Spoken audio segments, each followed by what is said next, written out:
Good evening. Thanks for joining me this Tuesday on 7Edition. I'm Shafika Razali, and these are tonight's top stories. Cyber sex and human trafficking now part of school syllabus.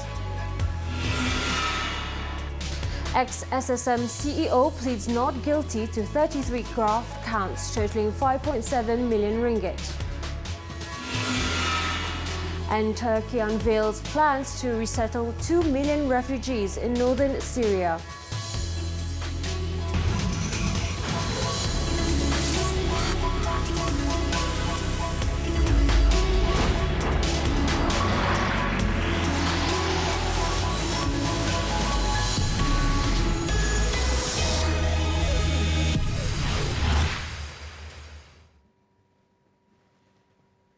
Good evening. We begin tonight's bulletin with this story. The Education Ministry has introduced cyber sex and human trafficking as part of the secondary school syllabus. Deputy Education Minister Teo Ni Ching said the two topics are being taught to students as part of the ministry's efforts to create more awareness and increase their level of preparedness.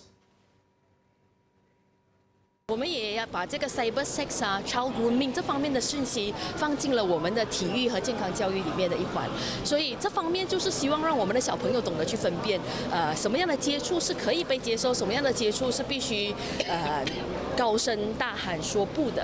那么除此以外，我们的课外活动里面也有各式各样的课外活动，包括说空手道啊、跆拳道啊，这一些都是可以让有兴趣的小朋友跟父母去选择，让他们的学生去参与的。 It was reported that an 11-year-old girl in Sabah stabbed a man's eye with an ice cream stick after he tried to rape her. The incident prompted parents to urge for some form of self-defense to be taught in schools. Teo said the Education Ministry has introduced martial arts, such as Taekwondo, as extracurriculum activities for students. She said students can join such activities if they are interested.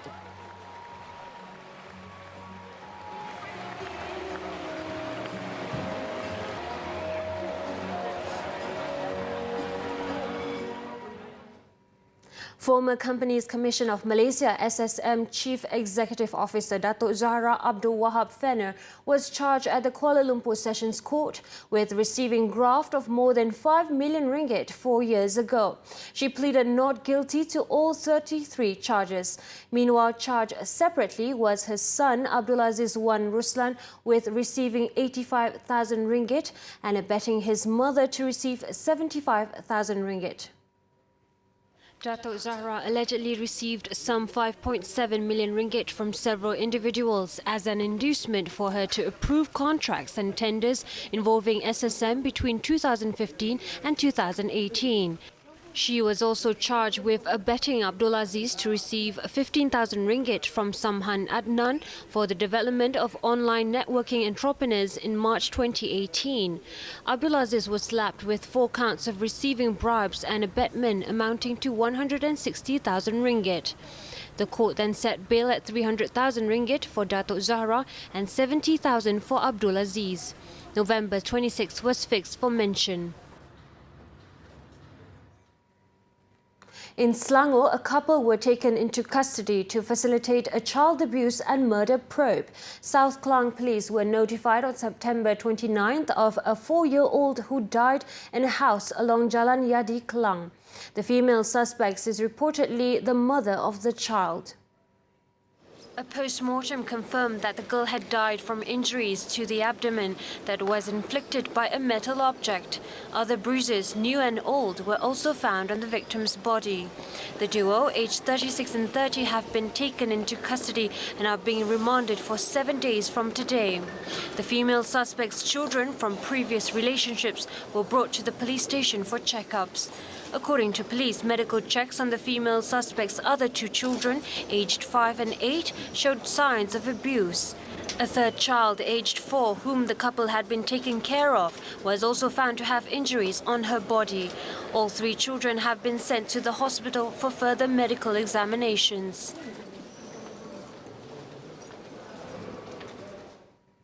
Police will recall 12 individuals who were previously detained to facilitate the investigation into the death of firefighter Muhammad Adib Muhammad Qasim if a new lead emerge. Bukit Aman CID Assistant Director SACMO Farid Al-Atrash Wahid said the 12 individuals have no reason to flee as the investigation found no clear evidence to link them to the incident.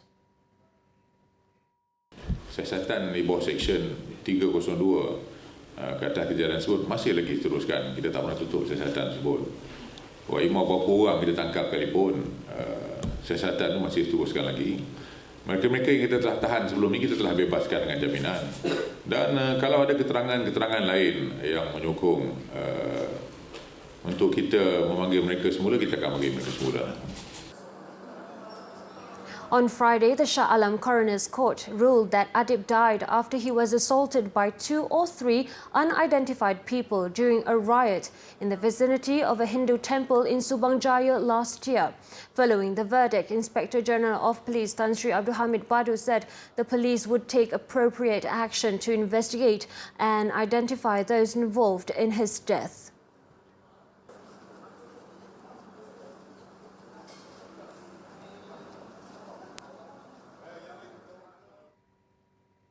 Police have received a report on a posting by Facebook account holder Nga Kor Ming Superfans page, which allegedly insulted the Sultan of Selangor, Sultan Sharafuddin Idris Shah. Deputy Inspector General of Police Datuk Mazlan Mansoor said the report was lodged by an aide of the Sultan yesterday. Ada report dibuat di Shah Alam ni semalam. Ada siasatan, kalau tak silap saya lah, ada report dibuat semalam. Kita siasat dah dulu, tengok macam mana. So apapun, biarlah kita lihat daripada semua angle dulu ya. Saya tidak mahu komen di peringkat ini. A Facebook post on the said page, which allegedly incited the Chinese community to protest against the Sultan of Selangor, went viral on Sunday. The posting followed the Sultan's instructions that road signs in Shah Alam, currently in Chinese, be replaced by road signs in Bahasa Malaysia. Perak DAP Chairman Nga Kor Ming, however, has denied any involvement.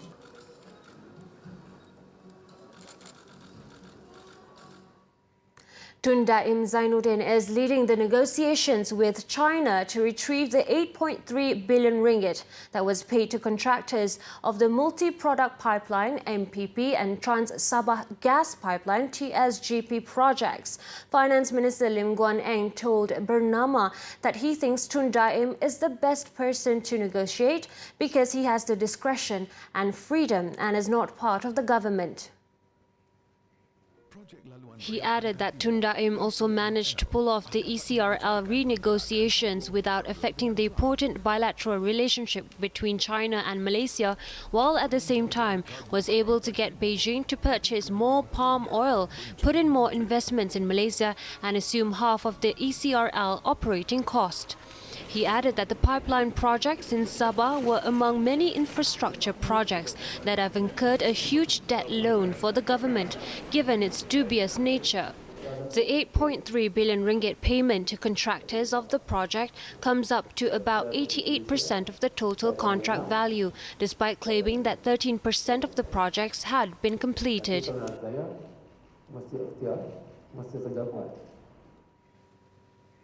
In other news, in Sabah, 6 people, including a foreigner, have been arrested to facilitate an investigation into the recent brutal killing of a male Borneo pygmy elephant in Tawau. District Police Chief Assistant Commissioner Peter Umbua said they will be remanded tomorrow.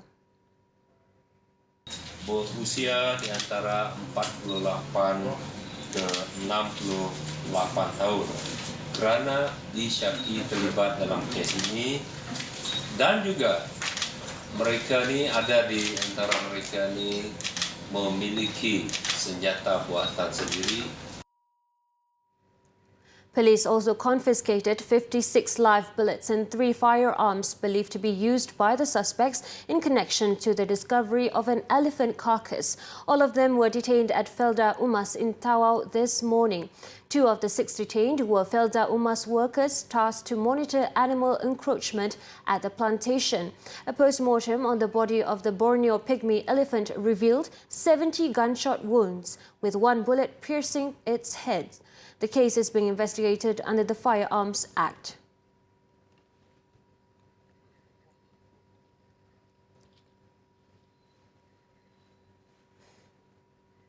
The Consumer Association of Penang, CAP, is urging the government to ban e-cigarettes and vaping products. Its president, Mohiddin Abdul Qadir, said the authorities should be proactive following reports of 805 confirmed and probable cases of severe lung disease and 12 deaths linking to vaping in the US. We have a ticking time bomb in our midst.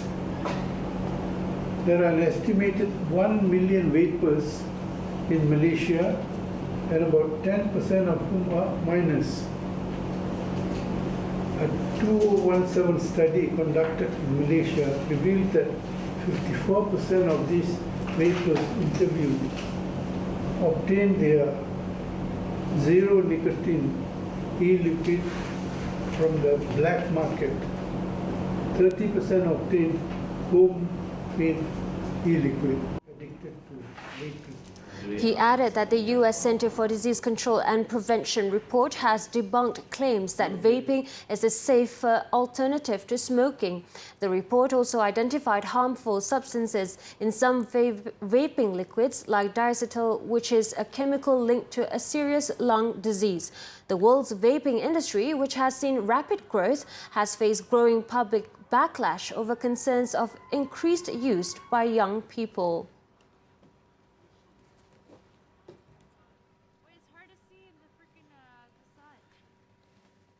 Parti Pribumi Bersatu Malaysia Bersatu is expected to decide on its candidate for the Tanjung Piai parliamentary by-election in a special meeting in Pagoh on Friday.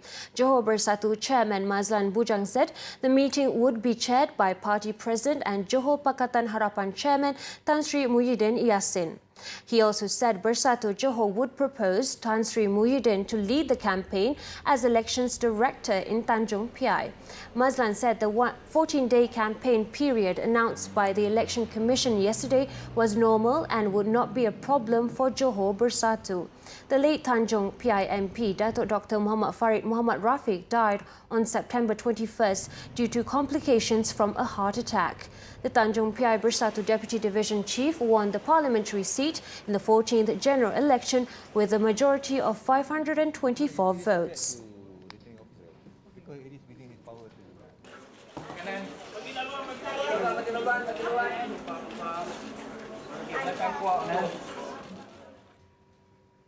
We'll take a short break now, but up next, homeless woman gains instant fame for her angelic voice. Stay tuned for more.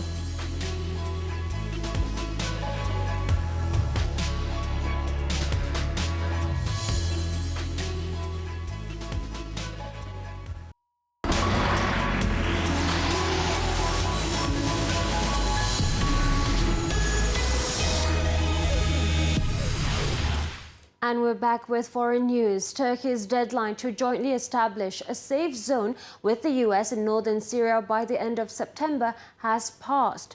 With this, Turkey President Recep Tayyip Erdogan said his government has no choice but to act alone and revealed a plan to resettle up to 2 million Syrian refugees in a safe zone that would be cleared of Syrian Kurdish militants.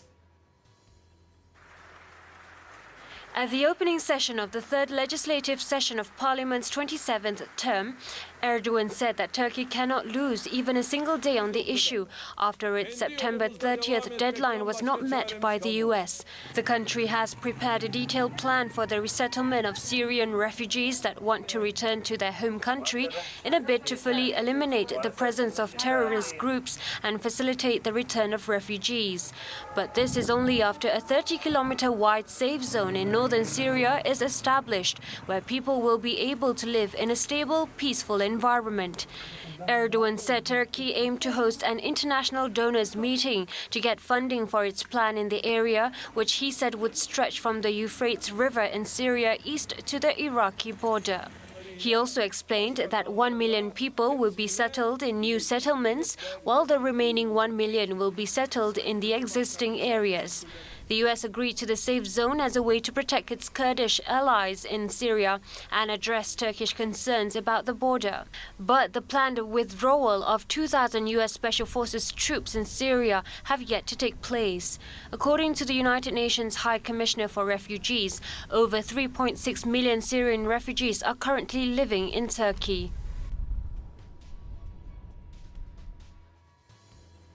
5 bodies have been recovered from under the collapsed bridge in Taiwan, according to rescuers on Wednesday. This as the search continued for a fisherman still missing when the structure smashed onto fishing boats moored underneath. The divers joined hundreds of rescuers in the search effort, using cranes and excavators to raise the wreckage of 2 fishing boats after Tuesday's accident injured 10 people, in which most of them firemen from Indonesia and the Philippines. The National Fire Agency said in a statement early afternoon 2 bodies were retrieved in the waters near a boat stuck underneath the shattered bridge, while the others were found near a badly damaged boat that was dragged out from under the structure on Tuesday. The 140-meter-long single-arch bridge came crashing down in Nanfangao on Taiwan's east coast earlier on Tuesday morning. The road then collapsed into the water, crashing down on 3 fishing boats as a petrol tanker, which nearly made it across, also plunged into the water.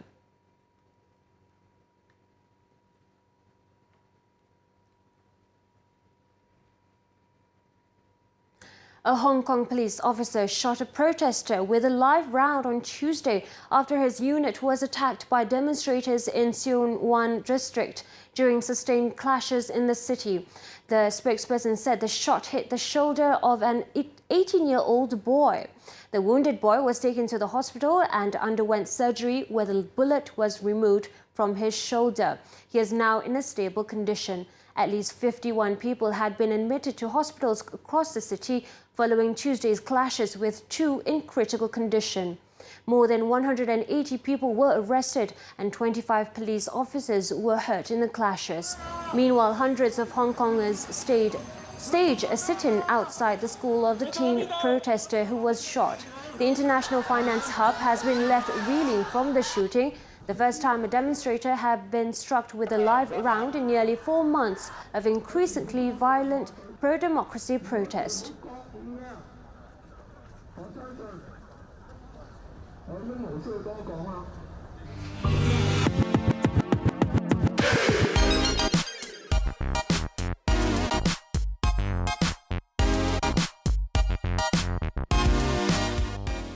Now let's hop on to Clickbait, where we take a look at what's trending and making the rounds in the cyber world today.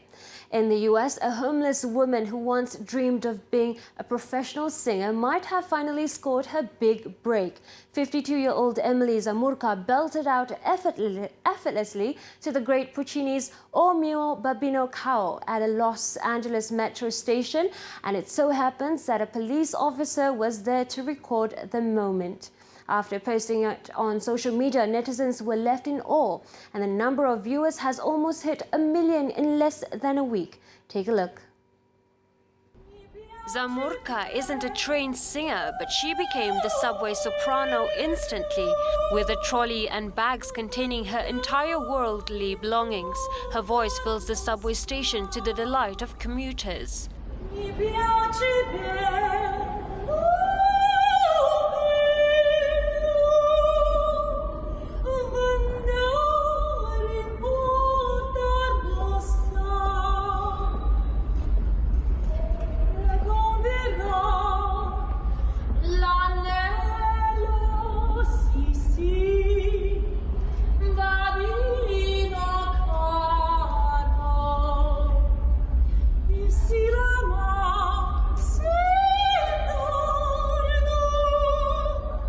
Her voice was so beautiful that many accused the video of being a fake.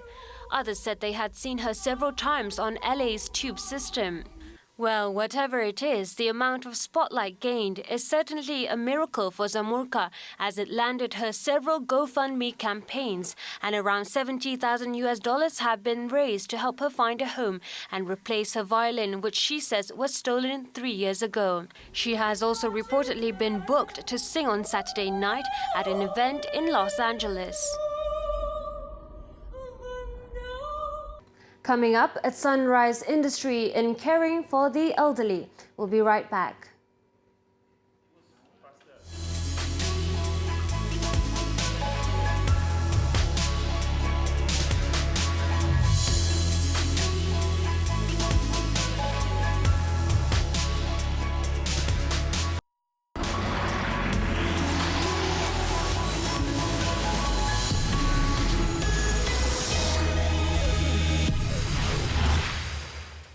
Thanks for staying with us on 7Edition. Malaysian Technology Development Corporation Sendirian Berhad MTDC called for more allocation in Budget 2020. This in order to help small and medium enterprises, SMEs, to embrace digitalization in their operations. Its chairman, Tan Sri Abdul Rahman Mamat, said more funds are needed to support SMEs in modernizing their operations in order to propel in the digital world. However, he said the government has to ensure that the funds are only channeled to those who are well prepared for the transformation process. Budget 2020 will be tabled in Parliament on October 11th. MTDC, a wholly owned subsidiary of Khazanah Nasional Berhad, promotes the adoption of technologies among local companies via commercialization of research and development for acquisition of foreign technologies.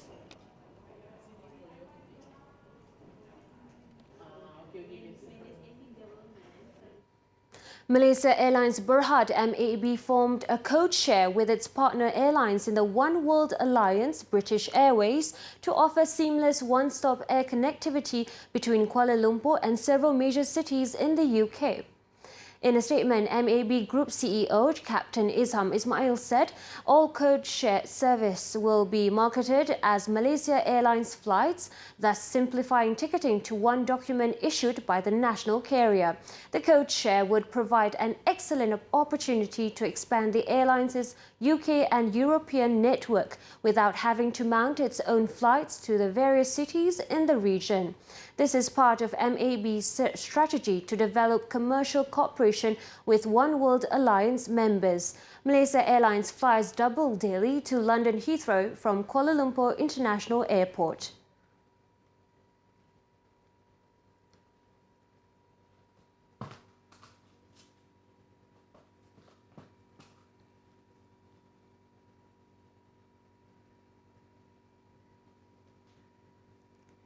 Bursa Malaysia ended lower today as profit-taking persisted on the broader market, tracking the bearish performance on Wall Street. The benchmark FBM KLCI was down 0.91% to 1,574.90.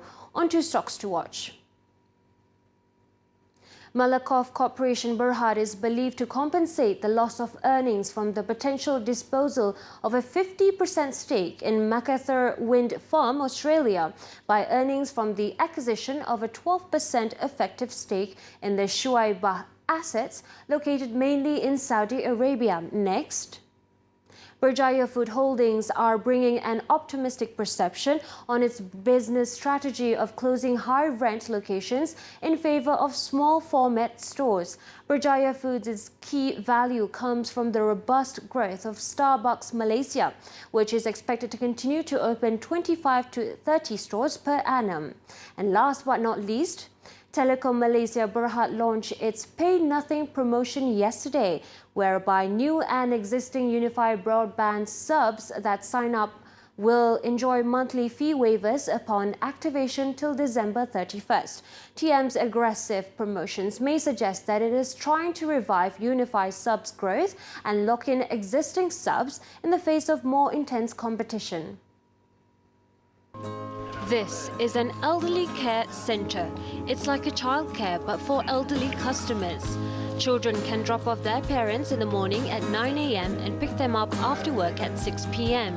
Its CEO, Martin Yap, started out as an architect and decided to switch careers to start this company because of his passion for caring for the elderly.